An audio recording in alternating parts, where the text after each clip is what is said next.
Hello दोस्तों, कैसे हो आप सभी। उम्मीद करता हूँ बहुत ही बढ़िया होगे और दोस्तों अपनी तैयारी को भी अच्छे तरीके से कर रहे होगे। तो दोस्तों आज आपको मैं एसएससी एमटीएस से संबंधित जीके जीएस के प्रीवियस ईयर प्रश्न कराने वाला हूँ जो दोस्तों पिछली परीक्षाओं पर आधारित होंगे। तो दोस्तों आप इस वीडियो को पूरा एंड तक जरूर देखना है और दोस्तों हमें कमेंट करके बताना है कि आपने इस वीडियो में कितने प्रश्न है वो राइट किए हैं। चलिए दोस्तों वीडियो को शुरू करते हैं। आपका पहला प्रश्न है 1867 में मुंबई में प्रार्थना समाज की स्थापना किसने की थी। यानी दोस्तों आपको बताना है सन 1867 ईस्वी को मुंबई में प्रार्थना समाज की स्थापना किसने की। तो दोस्तों आपका राइट आंसर हो जाएगा ऑप्शन है आत्माराम पांडुरंग ने 1867 ईस्वी में प्रार्थना समाज की स्थापना की थी आपकी मुंबई में। ये आपको पता होना चाहिए। तो चलिए चलते हैं दोस्तों नेक्स्ट प्रश्न की ओर। आपका अगला प्रश्न, भारतीय मुद्रा नोट किस स्थान पर छापे जाते हैं। यानी दोस्तों जो चार ऑप्शन दिए गए आपको इनमें से बताना है कि भारतीय मुद्रा के जो नोट है वो किस स्थान पर छापे जाते हैं। तो आपका राइट आंसर हो जाएगा दोस्तों ऑप्शन सी नासिक। कहाँ पर दोस्तों, नासिक में। और दोस्तों आपको पता होगा जो नोट जारी करने का कार्य है वो आरबीआई का होता है। किसका दोस्तों, आरबीआई का। और दोस्तों अगर आपसे पूछा जाता है कि आरबीआई की स्थापना वो कब हुई थी, तो दोस्तों आपको पता होना चाहिए आरबीआई की स्थापना 1934 अधिनियम के तहत 1935 ईस्वी में की गई थी। और दोस्तों आपको पता होगा वो आपकी कौन सी समिति थी जिसकी सिफारिश पर की गई थी। तो दोस्तों यंग एल्टन समिति की सिफारिश पर आरबीआई की स्थापना की जाती है। और दोस्तों आपको कमेंट करके बताना है जो आरबीआई है इसका राष्ट्रीयकरण कब हुआ था। तो चलिए चलते हैं दोस्तों नेक्स्ट प्रश्न की ओर। आपका अगला प्रश्न है स्टील सिटी ऑफ इंडिया किसे कहते हैं। यानी दोस्तों आपको बताना स्टील सिटी ऑफ इंडिया किसे कहते हैं। तो दोस्तों आपका राइट आंसर हो जाएगा ऑप्शन बी जमशेदपुर को स्टील सिटी ऑफ इंडिया के नाम से जाना जाता है। तो चलिए चलते हैं दोस्तों नेक्स्ट प्रश्न की ओर। आपका अगला प्रश्न है भारतीय रिजर्व बैंक का राष्ट्रीयकरण कब हुआ। यानी दोस्तों आपको बताना है कि आरबीआई का राष्ट्रीयकरण है वो कब हुआ था। तो दोस्तों आपका राइट आंसर होगा ऑप्शन ए 1949 ईस्वी को आपका आरबीआई का राष्ट्रीयकरण हुआ था। दोस्तों आपको पता होगा जब इसकी स्थापना होती है 1935 में, तो दोस्तों इसका मुख्यालय आपका कहाँ पर था, कोलकाता में। अब दोस्तों आपका 1937 तक कोलकाता में इसका मुख्यालय रहा था। फिर दोस्तों 1937 के बाद जो इसका मुख्यालय वो मुंबई लाया गया। कहाँ दोस्तों, मुंबई। ये आपको पता होगा दोस्तों, प्रश्न परीक्षा में पूछा गया। और दोस्तों मैं आपसे बात करूं कि आरबीआई के वर्तमान में आपके दोस्तों गवर्नर कौन है, तो दोस्तों आपको पता होना चाहिए दोस्तों आपके संजय मल्होत्रा है वो आरबीआई के वर्तमान में कौन है दोस्तों, आपके गवर्नर हैं, आपको पता होना चाहिए। तो चलिए चलते हैं दोस्तों नेक्स्ट प्रश्न की ओर। आपका अगला प्रश्न है एशियाई खेलों की शुरुआत कब और कहां से हुई थी। यानी दोस्तों आपको बताना एशियाई खेलों की शुरुआत कब और कहां से हुई। तो दोस्तों आपका राइट आंसर होगा ऑप्शन ए 1951 ईस्वी में नई दिल्ली से दोस्तों एशियाई खेल इनकी शुरुआत हुई थी। और दोस्तों आपको पता होगा भारत ने अब तक दोस्तों 2 बार इसकी मेजबानी की है, एक तो 1951 में, एक दोस्तों 1982 ईस्वी में। ये दोस्तों प्रश्न आपसे पूछा जा सकता है कि जो एशियाई खेल है भारत ने कितनी बार इसकी मेजबानी की है। तो दोस्तों 2 बार की है और जापान ने इसकी 3 बार की है। ये दोस्तों प्रश्न आपसे पूछा जाएगा, तो इन्हीं दोनों देशों में से पूछा जाता है। तो चलिए चलते हैं दोस्तों नेक्स्ट प्रश्न की ओर। आपका अगला प्रश्न है 1 रुपये के नोट पर हस्ताक्षर किसके होते हैं। यानी दोस्तों आपको बताना 1 रुपये के नोट पर हस्ताक्षर किसके होते हैं। तो दोस्तों आपका राइट आंसर हो जाएगा ऑप्शन बी वित्त सचिव के। किसके दोस्तों, वित्त सचिव के होते हैं। अगर दोस्तों आपसे पूछा 1 रुपये के नोट से ऊपर के नोट होते हैं उन पर दोस्तों आपको पता होगा आरबीआई के गवर्नर के क्या होते हैं, हस्ताक्षर या सिग्नेचर होते हैं। ये दोस्तों आपको पता होगा। तो चलिए चलते हैं दोस्तों नेक्स्ट प्रश्न की ओर। आपका अगला प्रश्न है भारत का पहला परमाणु रिएक्टर कौन सा था। यानी दोस्तों आपको बताना कि भारत का पहला परमाणु रिएक्टर, तो आपका राइट आंसर हो जाएगा दोस्तों ऑप्शन बी अप्सरा। यानी दोस्तों जो अप्सरा है भारत का पहला परमाणु रिएक्टर माना जाता है। तो चलिए चलते हैं दोस्तों नेक्स्ट प्रश्न की ओर।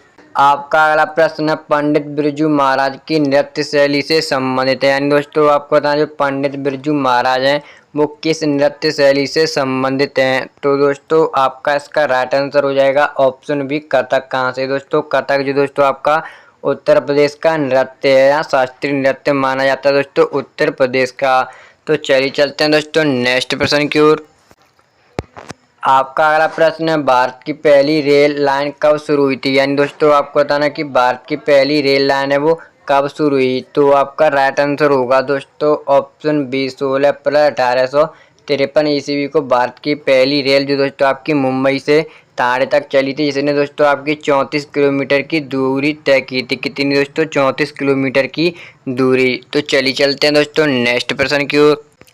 आपका अगला प्रश्न है, लोकसभा के लिए न्यूनतम आयु सीमा क्या है? यानी दोस्तों आपको बताना है लोकसभा के लिए न्यूनतम आयु सीमा। तो दोस्तों आपका इसका राइट आंसर हो जाएगा ऑप्शन सी, 25 वर्ष। यानी दोस्तों लोकसभा के लिए न्यूनतम आयु आपकी 25 वर्ष रखी गई है। तो चलिए चलते हैं दोस्तों नेक्स्ट प्रश्न की ओर।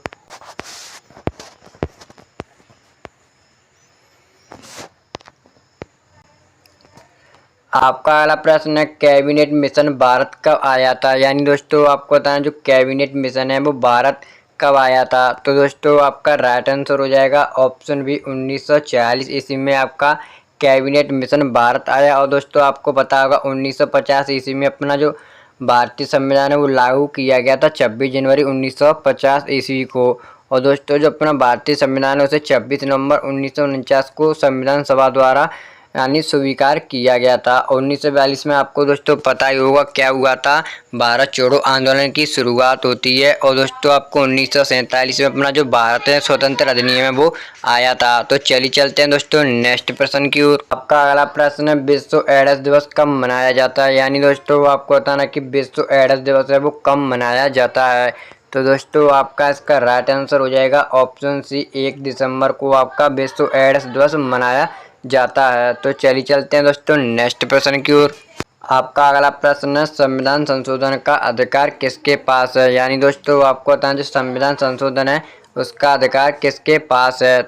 आपका राइट आंसर हो जाएगा ऑप्शन बी, यानी दोस्तों जो संसद है इसके पास संविधान संशोधन का अधिकार है। तो चलिए चलते हैं दोस्तों नेक्स्ट प्रश्न की ओर। आपका अगला प्रश्न है, हमारा राष्ट्रीय गान जनगण मन किस भाषा से गृहीत है? यानी दोस्तों आपको बताना जो हमारा राष्ट्रीय गान है जनगण मन वो किस भाषा से गृहीत है। तो आपका राइट आंसर हो जाएगा दोस्तों ऑप्शन सी, बंगाली भाषा से गृहीत है। और दोस्तों आपको पता होगा जनगण मन है वो रविन्द्रनाथ टैगोर जी द्वारा लिखित है। दोस्तों आपको पता होगा रविन्द्रनाथ टैगोर जी को सबसे पहले नोबेल पुरस्कार 1913 ईस्वी में दिया गया था, दोस्तों आपको पता होगा। तो चलिए चलते हैं दोस्तों नेक्स्ट प्रश्न की ओर।